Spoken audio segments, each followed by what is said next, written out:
Hello, my name is Trace. I'm from the state of Kansas, within the United States. I would like to introduce to you this channel consisting of English with a subtitle. How to Develop Self-Confidence and Influence People by Dale Carnegie. Chapter 2. Self-Confidence Through Preparation. It has been the author's professional duty, as well as his pleasure, to listen to and criticize approximately 6,000 speeches a year each season since 1912. These were made not by college students, but by mature business and professional men. If that experience has engraved on his mind more deeply than another, surely it is this: the urgent necessity of preparing a talk before one starts to make it, and of having something clear and definite to say. Aren't you unconsciously drawn to the speaker who, you feel, has a real message in his head and heart that he zealously desires to communicate to your head and heart? That is half the secret of speaking. When a speaker is in that kind of mental and emotional state, he will discover a significant fact, namely, that his talk will almost make itself. Its yoke will be easy, its burden will be light. A well-prepared speech is already 9/10 delivered. The primary reason why most people want this training, as was recorded in Chapter 1, is to acquire confidence and courage and self-reliance. And the one fatal mistake many make is neglecting to prepare their talks. How can they even hope to subdue the cohorts of fear, the cavalry of nervousness, when they go into the battle with wet powder and blank shells, or with no ammunition at all? If you want confidence, why not do the things necessary to bring it about? Perfect love, wrote the Apostle John, casts out fear. So does perfect preparation. Webster said he would as soon think of appearing before an audience half-clothed as half-prepared. Why don't we prepare our talks more carefully? Why? Some don't clearly understand what preparation is, nor how to go about it wisely. So we shall discuss these problems rather fully in this chapter. The right way to prepare. What is preparation? Reading a book? That is one kind, but not the best. Reading may help, but if one attempts to lift a lot of canned thoughts out of a book and to give them out immediately as his own, the whole performance will be lacking in something. The audience may not know precisely what is lacking, but they will not warm to the speaker. To illustrate, some time ago the writer conducted a course in public speaking for the senior officers of New York City banks.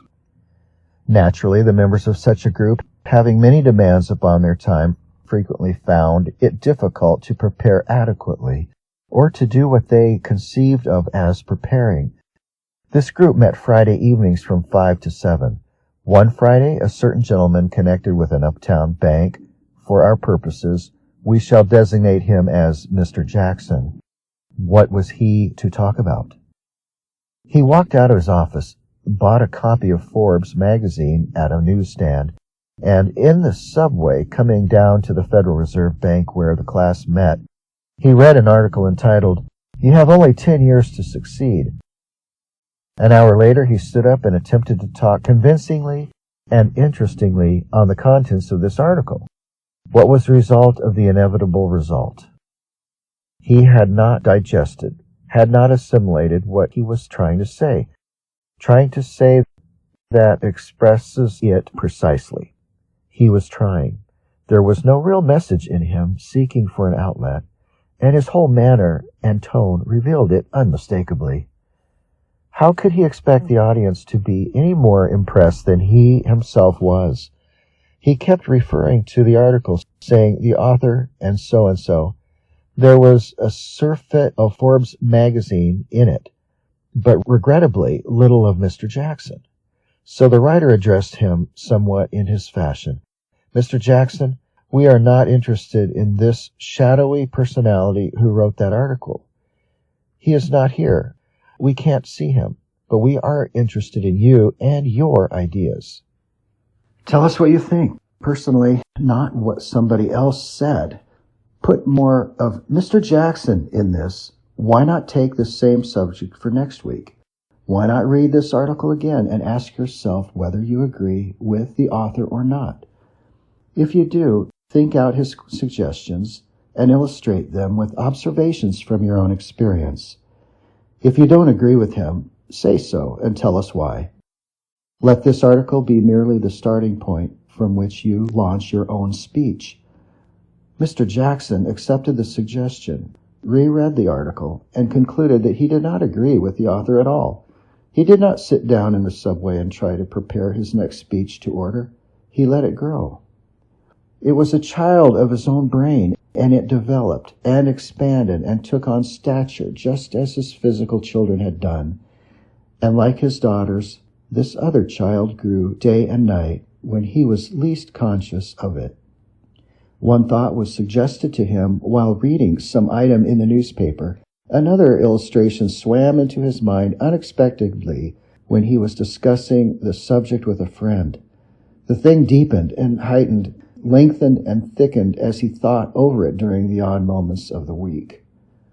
The next time Mr. Jackson spoke on the subject, he had something that was his, or that he dug out of his own mind, currency coined in his own mint.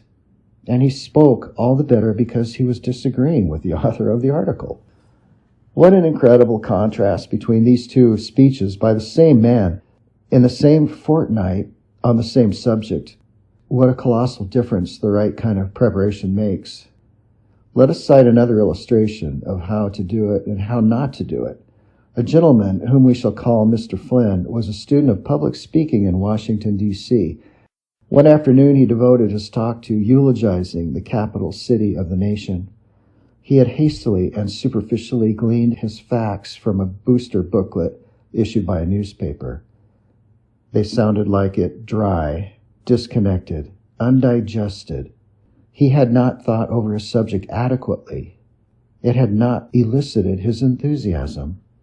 He did not feel what he was saying deeply enough to make it worthwhile expressing. The whole affair was flat and flavorless and unprofitable.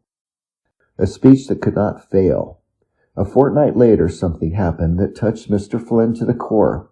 A thief stole his car out of a public garage. He rushed to the police and offered rewards, but it was all in vain. The police admitted that it was well nigh impossible for them to cope with the crime situation. Yet, only a week previously, they had found time to walk about the street, chalk in hand, and find Mr. Flynn because he had parked his car 15 minutes over time. These chalk cops, who were so busy that they could not catch criminals, aroused his ire. He was indignant.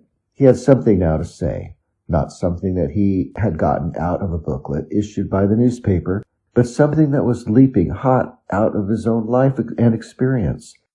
Here was something that was part and parcel of the real man, something that had aroused his feelings and convictions.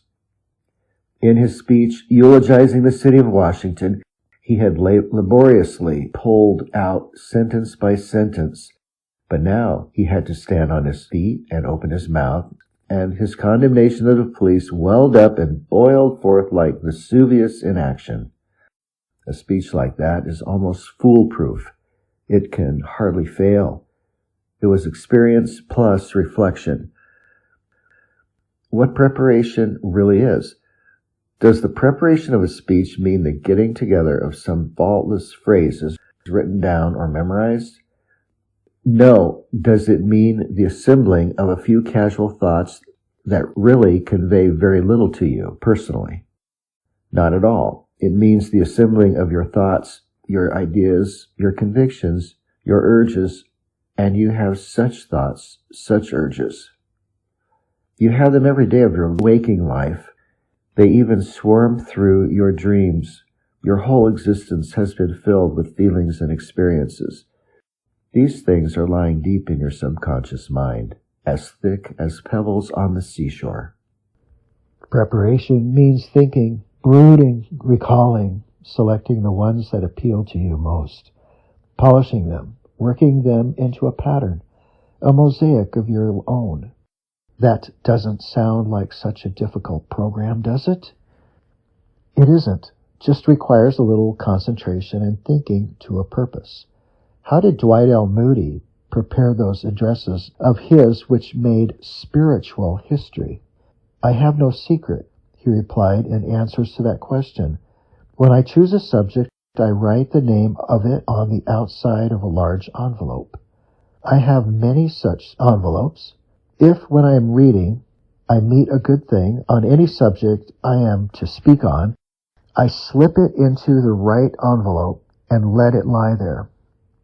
I always carry a notebook, and if I hear anything in a sermon that will throw light on that subject, I put it down and slip it into the envelope. Perhaps I let it lie there for a year or more. When I want a new sermon, I take everything that has been accumulating. Between what I find there and the results of my own study, I have material enough. Then all the time I am going over my sermons, talking out a little here, adding a little there. In that way, they never get old. The sage advice of Dean Brown of Yale. When the Yale Divinity School celebrated the 100th anniversary of its founding, the Dean, Dr. Charles Reynolds Brown, delivered a series of lectures on the art of preaching. These were published in a book from under that name by the Macmillan Company, New York. Dr. Brown had been preparing addresses himself weekly for a third of a century, and also training others to prepare and deliver. So he was in a position to dispense some sage advice on the subject, advice that will hold good regardless of whether the speaker is a man or the cloth preparing a discourse on the 91st Psalm, or a shoe manufacturer preparing a speech on labor unions. So I am taking the liberty of quoting Dr. Brown here. Brood over your text and your topic. Brood over them until they become mellow and responsive. You will hatch out of them a whole flock of promising ideas, as you cause the tiny germs of life there contained to expand and develop. It will be all the better if this process can go on for a long time and not be postponed until Saturday forenoon, when you are actually making your final preparation for next Sunday. If a minister can hold a certain truth in his mind for a month, for 6 months perhaps, for a year it may be, before he preaches on it, he will find new ideas perpetually spreading out of it until it shows an abundant growth.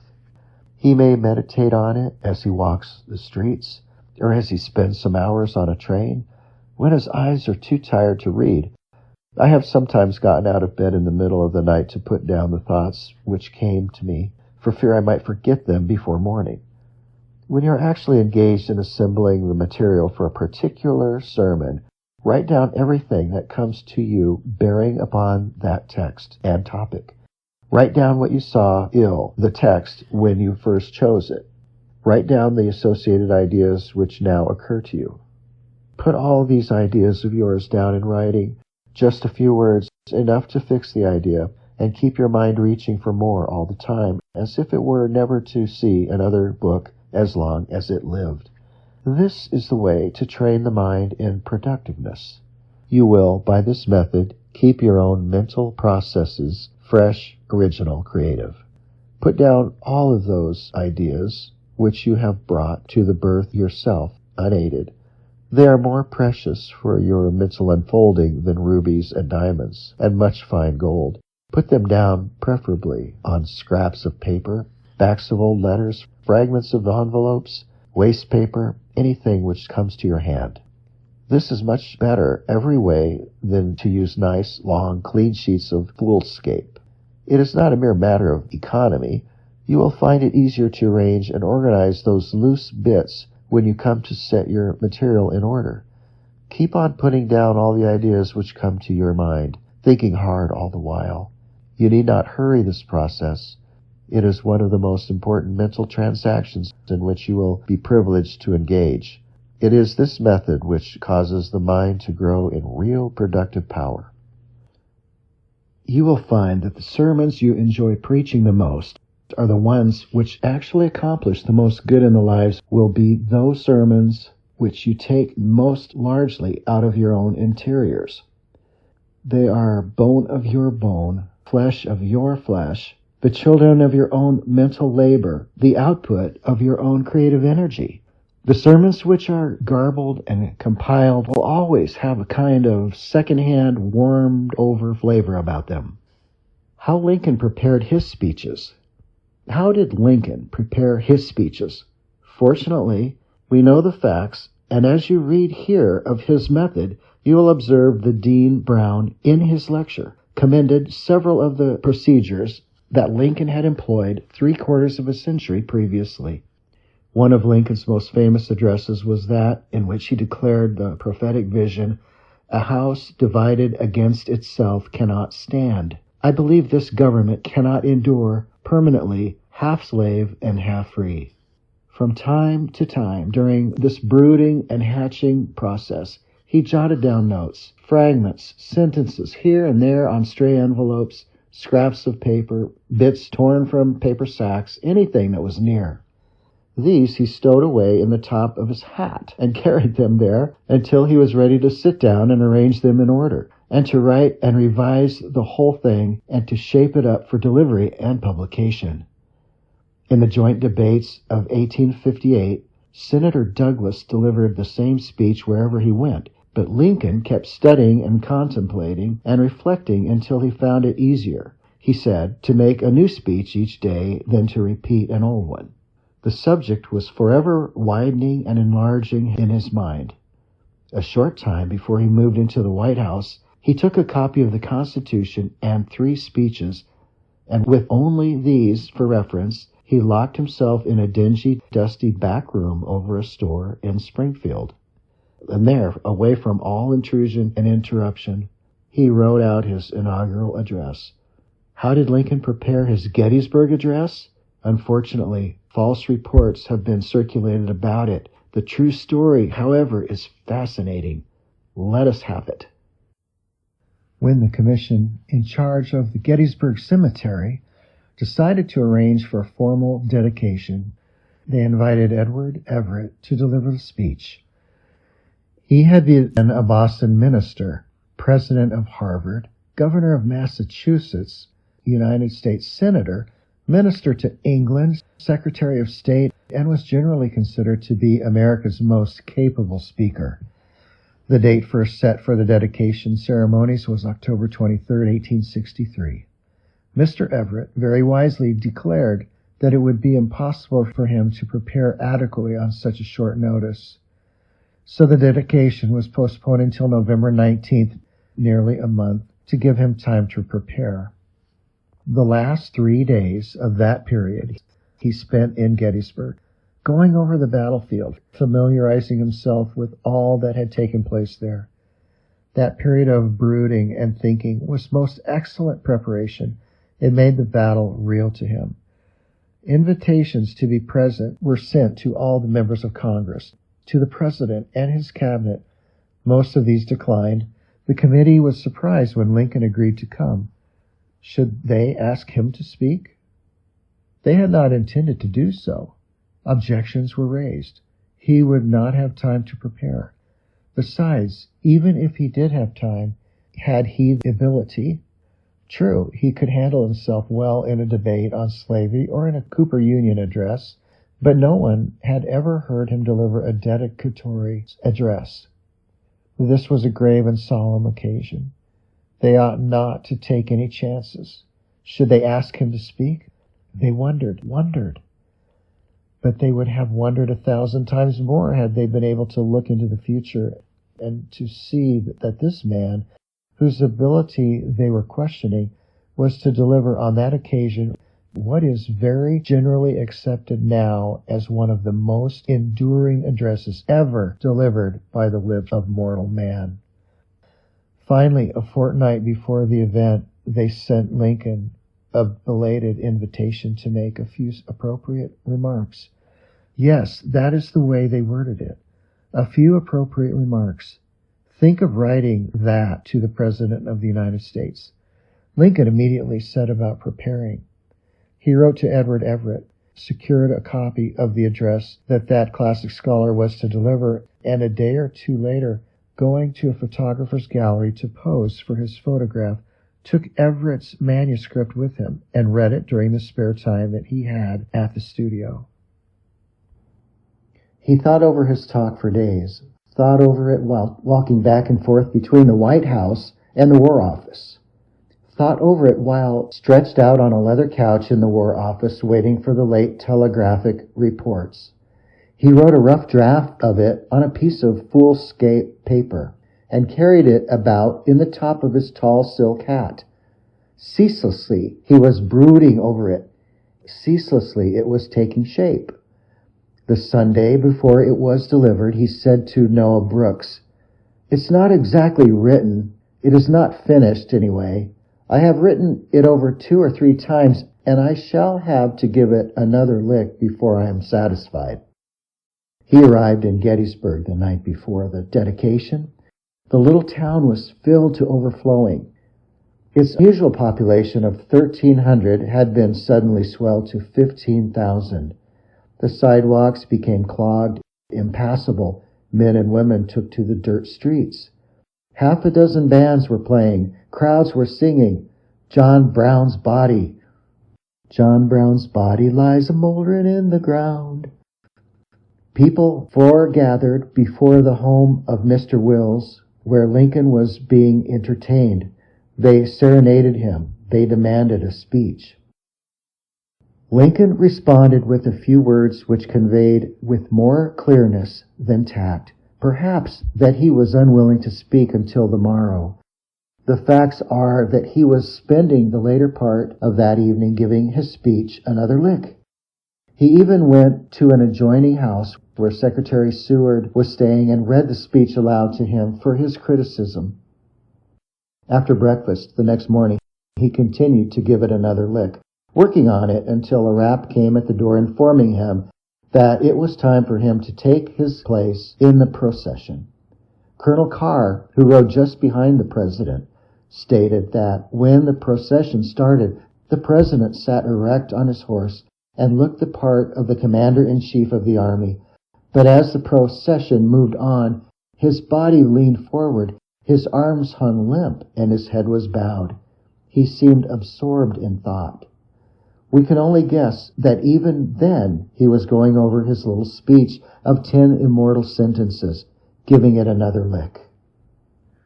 Some of Lincoln's speeches, in which he had only a superficial interest, were unquestioned failures, but he was possessed of extraordinary power when he spoke of slavery and the Union. Why? Because he thought ceaselessly on these problems and felt deeply. A companion who shared a room with him one night in an Illinois tavern awoke next morning at daylight to find Lincoln sitting up in bed, staring at the wall, and his first words were, "This government cannot endure permanently, half slave and half free."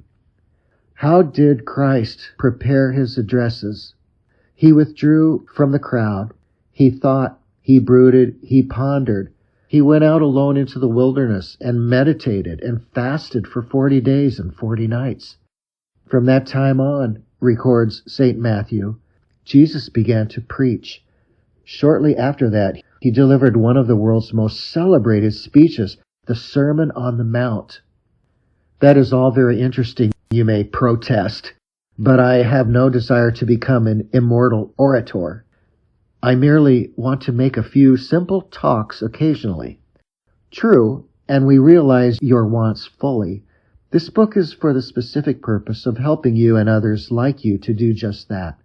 But unpretending as the talks of yours may prove to be, you can profit by and utilize in some measure the methods of the famous speakers of the past. How to prepare your talk. What topics ought you to speak on for practice? Anything that interests you. Don't make the almost universal mistake of trying to cover too much ground in a brief talk. Just take 1 or 2 angles of a subject and attempt to cover them adequately. You will be fortunate if you can do that in a short speech.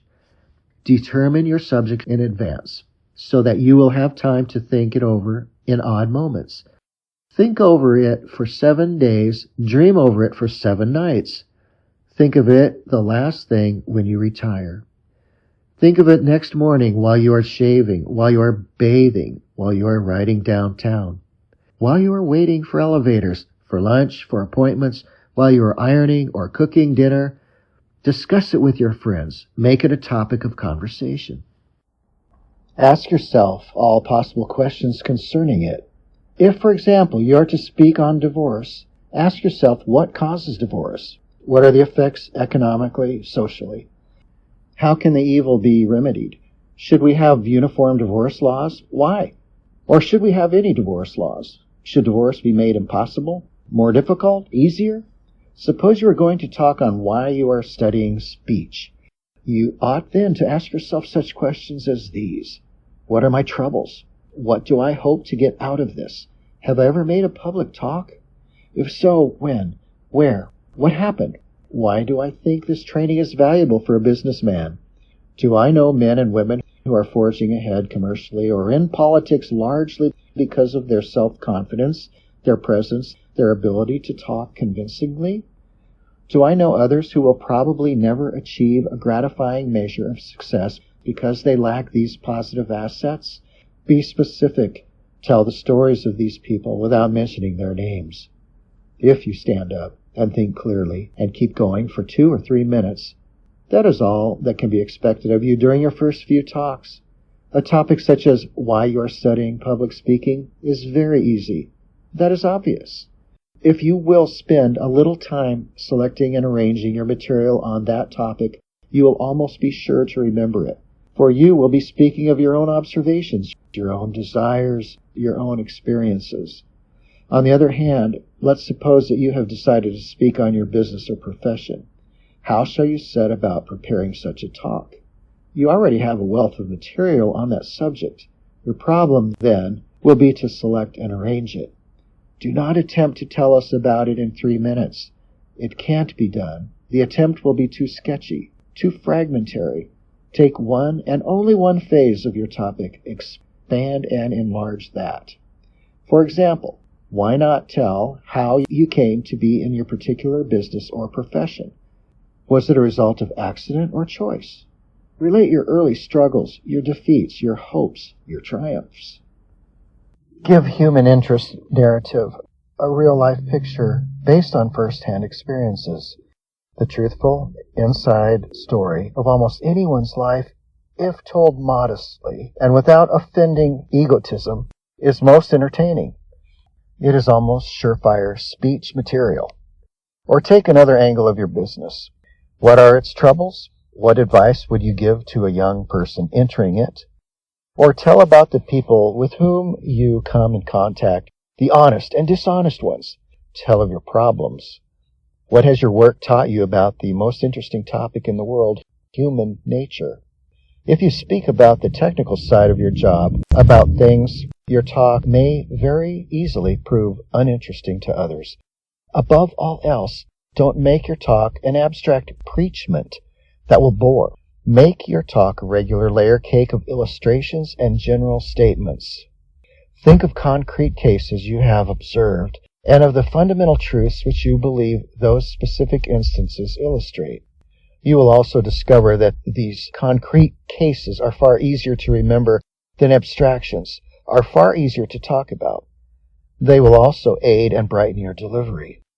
Some men, in speaking of their businesses, commit the unforgivable error of talking only of the features that interest them.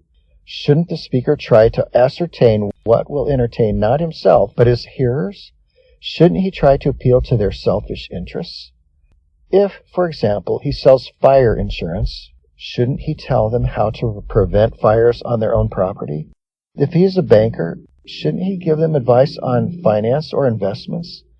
While preparing, study your audience. Think of their wants, their wishes. That is sometimes half the battle.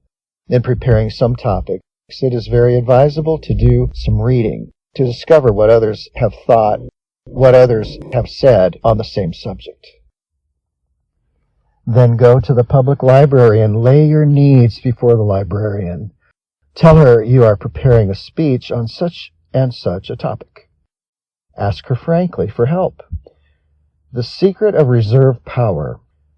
Luther Burbank said, shortly before his death, I have often produced 1,000,000 plant specimens to find but one or two superlatively good ones, and have then destroyed all the inferior specimens. A speech ought to be prepared somewhat in that lavish and discriminating spirit. Assemble 100 thoughts and discard 90. Collect more material, more information than there is any possibility of employing. Get it for the additional confidence it will give you, for the sureness of touch. Get it for the effect it will have on your mind and heart and whole manner of speaking. This is a basic, important factor of preparation. Yet it is constantly ignored by speakers, both in public and in private. I have drilled hundreds of salesmen and saleswomen, canvassers, and demonstrators, says Arthur Dunn, and the principal weakness which I have discovered in most of them has been their failure to realize the importance of knowing everything possible about their products and getting such knowledge before they start to sell. Many salesmen have come to my office, and after getting a description of the article and a line of sales talk, have been eager to get right out and try to sell. Many of these salesmen have not lasted a week, and a large number have not lasted 48 hours. In educating and drilling canvassers and salesmen in the sale of a food specialty, I have endeavored to make food experts of them. I have compelled them to study food charts issued by the U.S. Department of Agriculture, which show in food the amount of water, the amount of protein, the amount of carbohydrates, the amount of fat, and ash. I have had them study the elements which make up the products which they are to sell. I have had them go to school for several days and then pass examinations. I have had them sell the products to other salesmen. I have offered prizes for the best sales talks. I have often found salesmen who get impatient at the preliminary time required for the study of their articles. They have said, I will never have time to tell all of this to a retail grocer. He is too busy. If I talk protein and carbohydrates, he won't listen, and if he does listen, he won't know what I am talking about. My reply has been, you don't get all this knowledge for the benefit of your customer, but for the benefit of yourself. If you know your product from A to Z, you will be so positively charged, so fortified, so strengthened in your own mental attitude that you will be both irresistible and unconquerable. Miss Ida Tarbell, the well-known historian of the Standard Oil Company, told the writer that years ago, when she was in Paris, Mr. McClure, the founder of McClure's magazine, cabled her to write a short article about the Atlantic Cable. She went to London, interviewed the European manager of the principal cable, and obtained sufficient data for her assignment. But she did not stop here. She wanted to reserve supply of facts. She wanted a reserve supply of facts, so she studied all manner of cables on display in the British Museum.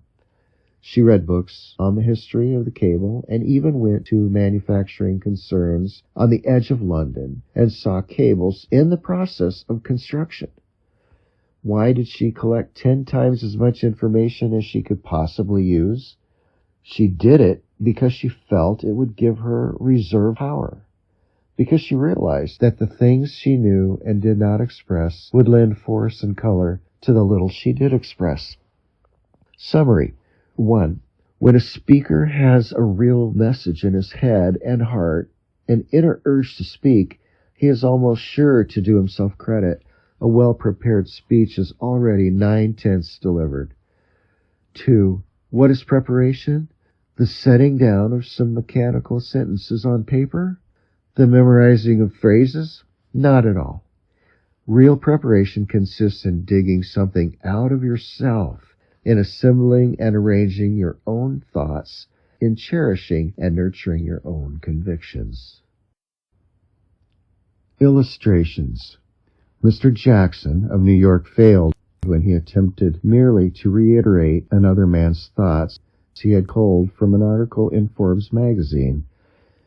He succeeded when he used that article merely as a starting point for his own speech, when he thought out his own ideas, developed his own illustrations.